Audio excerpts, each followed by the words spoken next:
Hi hello viewers, welcome to my channel Sama foods. ಇವತ್ತಿನ ವಿಡಿಯೋದಲ್ಲಿ ಹಸಿ ಮೆಣಸಿನ್ಕಾಯಿ ಪಲ್ಯನ ಹೇಗೆ ಮಾಡೋದು ಅನ್ನೋದನ್ನು ಶೇರ್ ಮಾಡ್ತಾ ಇದ್ದೀನಿ. ತುಂಬಾ ರುಚಿಯಾಗಿರುತ್ತೆ. ಬಿಸಿ ಬಿಸಿ ಅನ್ನಕ್ಕೆ, ರೊಟ್ಟಿ, ಚಪಾತಿ ಜೊತೆಗೆ ಸಖತ್ ಕಾಂಬಿನೇಷನ್ ಆಗುತ್ತೆ. ನೀವು ಯಾವತ್ತೂ ಈ ಥರ ಮಾಡಿಲ್ಲ ಅಂದರೆ ಒಂದು ಸಲ ಮಾಡಿ ನೋಡಿ. ಮೊದಲಿಗೆ ನಾನಿಲ್ಲಿ ತುಂಬ ಕಮ್ಮಿ ಖಾರ ಇರೋಂಥ ಹಸಿಮೆಣಸಿನ್ಕಾಯಿ ಬರುತ್ತಲ್ಲ, ಈ ಬಜ್ಜಿಗೆಲ್ಲ ಉಪಯೋಗಿಸ್ತೀವಲ್ಲ ಅಂಥ ಮೆಣಸಿನ್ಕಾಯಲ್ಲಿ ಈ ಪಲ್ಯನ ಮಾಡಬೇಕು.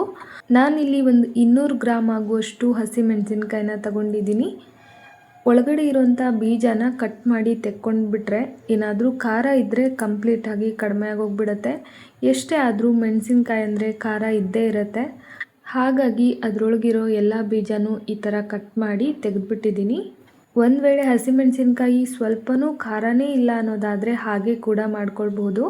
ಇದಾದ ನಂತರ ಒಲೆ ಮೇಲೆ ಒಂದು ಕಡಾಯಿನ ಬಿಸಿ ಆಗೋದಕ್ಕೆ ಇಟ್ಕೊಂಡು ಒಂದು ಸಣ್ಣ ಕಪ್ ಆಗುವಷ್ಟು ಶೇಂಗಾನ ಸೇರಿಸಿ ಇದನ್ನು ಒಂದು 50% ಆಗುವಷ್ಟು ಚೆನ್ನಾಗಿ ಹುರಿಬೇಕು. ಈಗ ನೋಡಿ, ಶೇಂಗಾ ಬೀಜ ಅರ್ಧದಷ್ಟು ಚೆನ್ನಾಗಿ ಹುರಿದಾಗಿದೆ. ಈಗ ಇದಕ್ಕೆ 1.5 ಚಮಚ ಆಗುವಷ್ಟು ಬಿಳಿ ಎಳ್ಳನ್ನು ಸೇರಿಸ್ತಾ ಇದ್ದೀನಿ.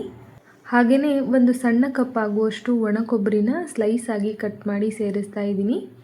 1 ಚಮಚ ಧನಿಯಾ, ಅರ್ಧ ಚಮಚ ಜೀರಿಗೆ ಸಹ ಸೇರಿಸ್ತಾ ಇದ್ದೀನಿ.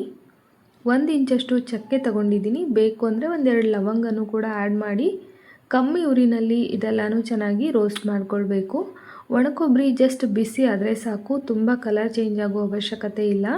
ಶೇಂಗಾ ಮಾತ್ರ ಸ್ವಲ್ಪ ಟೈಮ್ ತಗೊಳ್ಳುತ್ತೆ ಹುರಿಯೋದಕ್ಕೆ, ಬಾಕಿ ಪದಾರ್ಥಗಳೆಲ್ಲ ಬೇಗ ಬೇಗ ಫ್ರೈ ಆಗಿಬಿಡುತ್ತೆ.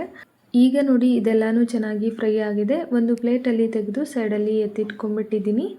ನಂತರ ಒಂದು ಬಾಣಲೆಗೆ 1.5 ಚಮಚ ಆಗುವಷ್ಟು ಎಣ್ಣೆ ಬಿಸಿಯಾದ ನಂತರ ಒಂದು ಮೀಡಿಯಮ್ ಸೈಜ್ ಈರುಳ್ಳಿನ ರಫ್ ಆಗಿ ಕಟ್ ಮಾಡಿ ಸೇರಿಸಿದ್ದೀನಿ. ಈರುಳ್ಳಿ ಬೆಳ್ಳುಳ್ಳಿ ಬೇಡ ಅನ್ನೋರು ಹಾಗೆ ಕೂಡ ಮಾಡ್ಕೊಳ್ಬೋದು.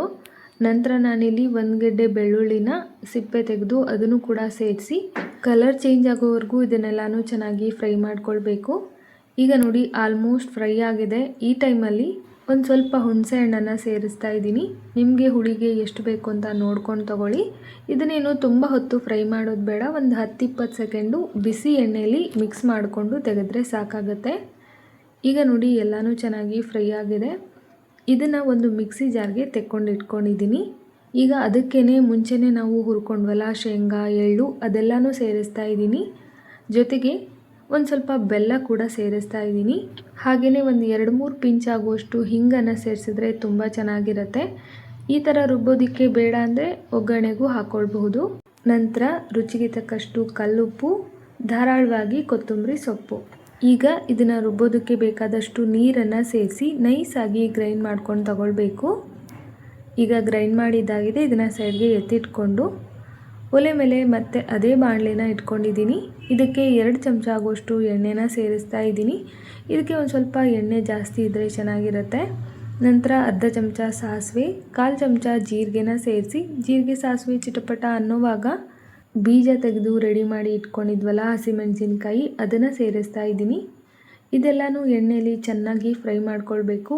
ಇದರಿಂದ ಅದರಲ್ಲಿ ಏನಾದರೂ ಖಾರ ಇದ್ದರೆ ಅದು ಕಂಪ್ಲೀಟಾಗಿ ಹೋಗಿಬಿಡುತ್ತೆ. ಟೇಸ್ಟು ಕೂಡ ತುಂಬಾ ಚೆನ್ನಾಗಿರುತ್ತೆ. ನಮ್ಮ ಸೈಡು ಇದನ್ನು ಪದೇ ಪದೇ ಮಾಡ್ತಾನೆ ಇರ್ತಾರೆ. ತುಂಬ ಖಾರ ಇರೋಂಥ ಮೆಣಸಿನ್ಕಾಯಲ್ಲಿ ಇದನ್ನು ಮಾಡಲೇಬಾರ್ದು, ತಿನ್ನೋದಕ್ಕಾಗಲ್ಲ. ಈ ಥರ ಬಜ್ಜಿ ಮೆಣಸಿನ್ಕಾಯಲ್ಲಿ ಮಾಡಿದ್ರೆ ಚೆನ್ನಾಗಾಗುತ್ತೆ. ಈಗ ಇದಕ್ಕೆ ಒಂದು ಸ್ವಲ್ಪ ಉಪ್ಪು ಹಾಗೆ ಅರಿಶಿಣದ ಪುಡಿನ ಸೇರಿಸ್ತಾ ಇದ್ದೀನಿ. ಮಸಾಲೆನ ರುಬ್ಬೋದಕ್ಕೂ ಕೂಡ ನಾವು ಉಪ್ಪನ್ನು ಹಾಕಿದ್ವಿ, ಸೊ ನೋಡಿಕೊಂಡು ಉಪ್ಪನ್ನು ಸೇರಿಸಿ.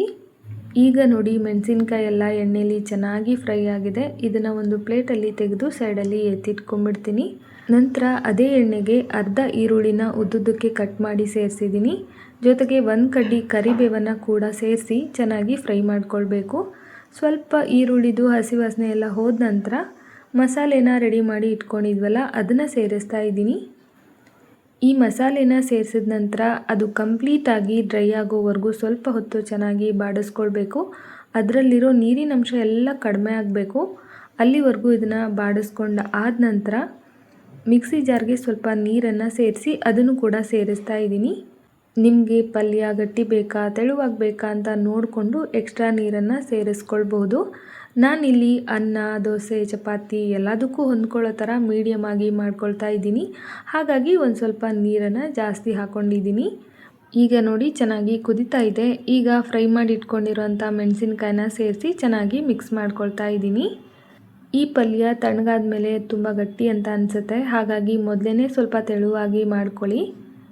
ಈಗ ಮೆಣಸಿನ್ಕಾಯಿ ಹಾಕಿ ತುಂಬ ಹೊತ್ತು ಮಿಕ್ಸ್ ಮಾಡೋದು ಬೇಡ, ನಿಧಾನಕ್ಕೆ ಮಿಕ್ಸ್ ಮಾಡಿ ಮೇಲ್ಗಡೆ ಒಂದು ಲಿಡ್ನ ಕ್ಲೋಸ್ ಮಾಡಿ ಬರೀ ಒಂದೇ 1 ನಿಮಿಷ ಕುದಿಸ್ಕೊಂಡಿದ್ದೀನಿ.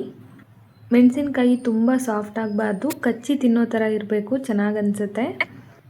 ಇವಾಗ ನೋಡಿ ಆಯಿಲ್ ಎಲ್ಲ ರಿಲೀಸ್ ಆಗಿ ಚೆನ್ನಾಗಿ ಬೆಂದಿದೆ. ಇಷ್ಟ ಆದರೆ ಸಾಕು, ಗ್ಯಾಸ್ನ ಆಫ್ ಮಾಡ್ಕೊಂಬಿಡಬೇಕು.